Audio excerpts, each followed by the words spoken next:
ਅੱਜ ਦੀ ਰੈਸਪੀ ਬਹੁਤ ਹੀ simple method ਨਾਲ ਬਣ ਕੇ ਤਿਆਰ ਹੋ ਜਾਂਦੀ ਹੈ ਔਰ ਵਿੰਟਰ ਵਿੱਚ ਤਾਂ ਇਹ ਸਪੈਸ਼ਲ ਬਣਾ ਕੇ ਖਾਧੀ ਜਾਂਦੀ ਹੈ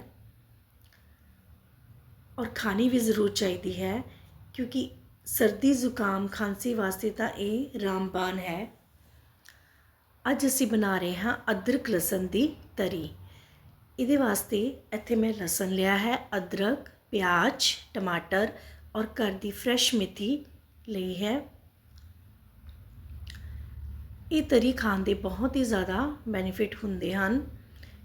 ਇਹ ਸਾਡੀ ਬਾਡੀ ਨੂੰ ਅੰਦਰ ਗਰਮਾਹਟ ਪੈਦਾ ਕਰਦੀ ਹੈ ਸਰਦੀਆਂ ਵਿੱਚ ਔਰ ਜੁਆਇੰਟਸ ਪੇਨ ਵਾਸਤੇ ਵੀ ਬਹੁਤ ਜ਼ਿਆਦਾ ਵਧੀਆ ਹੁੰਦੀ ਹੈ।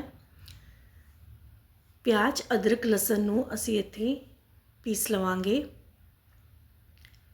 ਹੁਣ ਕੜਾਈ ਵਿੱਚ ਤੇਲ ਪਾ ਕੇ ਇਹਨੂੰ ਗਰਮ ਕਰ ਲਵਾਂਗੇ। ਅਗਰ ਤੁਸੀਂ ਚਾਹੋ ਤਾਂ ਦੇਸੀ ਘਿਓ ਦਾ ਵੀ ਯੂਜ਼ ਕਰ ਸਕਦੇ ਹੋ। ਹੁਣ ਇਹਦੇ ਵਿੱਚ ਥੋੜਾ ਜਿਹਾ ਹਿੰਗ ਪਾਊਡਰ ਪਾ ਕੇ, ਜੀਰਾ ਔਰ ਅਜਵਾਇਣ ਥੋੜੀ ਜਿਹੀ ਪਾ ਕੇ ਇਹਨਾਂ ਨੂੰ ਭੁੰਨ ਲਵਾਂਗੇ।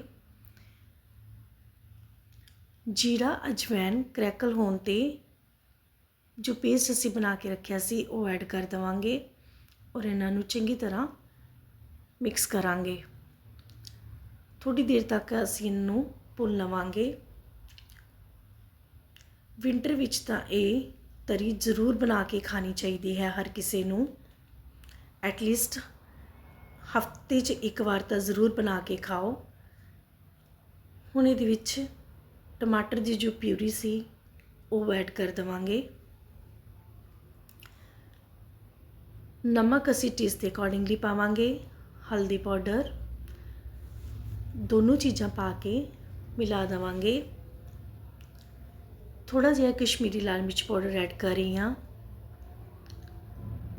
ਔਰ ਇਸ ਨੂੰ ਚੰਗੀ ਤਰ੍ਹਾਂ ਭੁੰਨ ਲਵਾਂਗੇ।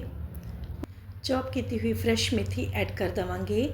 ਮੇਥੀ ਵੀ ਜ਼ਰੂਰ ਐਡ ਕਰਿਓ ਕਿਉਂਕਿ ਵਿੰਟਰ ਸੀਜ਼ਨ ਵਿੱਚ ਈਜ਼ੀਲੀ ਅਵੇਲੇਬਲ ਹੁੰਦੀ ਹੈ।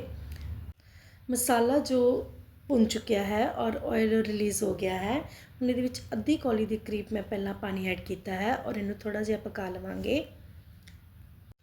ਹੁਣ ਇੱਥੇ ਮੈਂ 1 ਕੌਲੀ ਗਰਮ ਪਾਣੀ ਦੀ ਐਡ ਕੀਤੀ ਹੈ। ਪਾਣੀ ਠੰਡਾ ਨਹੀਂ ਲੈਣਾ, ਗਰਮ ਕਰਕੇ ਹੀ ਐਡ ਕਰਨਾ ਹੈ। ਤਰੀ ਨੂੰ ਤੁਸੀਂ ਆਪਣੀ ਪਸੰਦ ਦੇ ਅਕੋਰਡਿੰਗਲੀ ਅਗਰ ਪਤਲੀ ਬਣਾਉਣਾ ਚਾਹੁੰਦੇ ਹੋ ਜਾਂ ਸੰਘਣੀ ਤਾਂ ਉਹਦੇ ਅਕੋਰਡਿੰਗਲੀ ਪਾਣੀ ਐਡ ਕਰ ਸਕਦੇ ਹੋ। ਥੋੜਾ ਜਿਹਾ ਢੱਕ ਕੇ ਪਕਾਵਾਂਗੇ। ਤਰੀ ਜੋ ਹੈ ਆਲਮੋਸਟ ਬਣ ਕੇ ਤਿਆਰ ਹੈ। ਹੁਣ ਇਹਦੇ ਵਿੱਚ ਗਰਮ ਮਸਾਲਾ ਔਰ ਥੋੜਾ ਜਿਹਾ ਆਮਚੂਰ ਪਾਊਡਰ ਐਡ ਕੀਤਾ ਹੈ ਔਰ ਉੱਪਰੋਂ ਦੀ ਫਰੈਸ਼ ਚੌਪ ਕੀਤਾ ਹੋਇਆ ਧਨੀਆ ਐਡ ਕਰਾਂਗੇ। ਲਸਣ ਅਦਰਕ ਦੀ ਤਰੀ ਬਣ ਕੇ ਤਿਆਰ ਹੈ।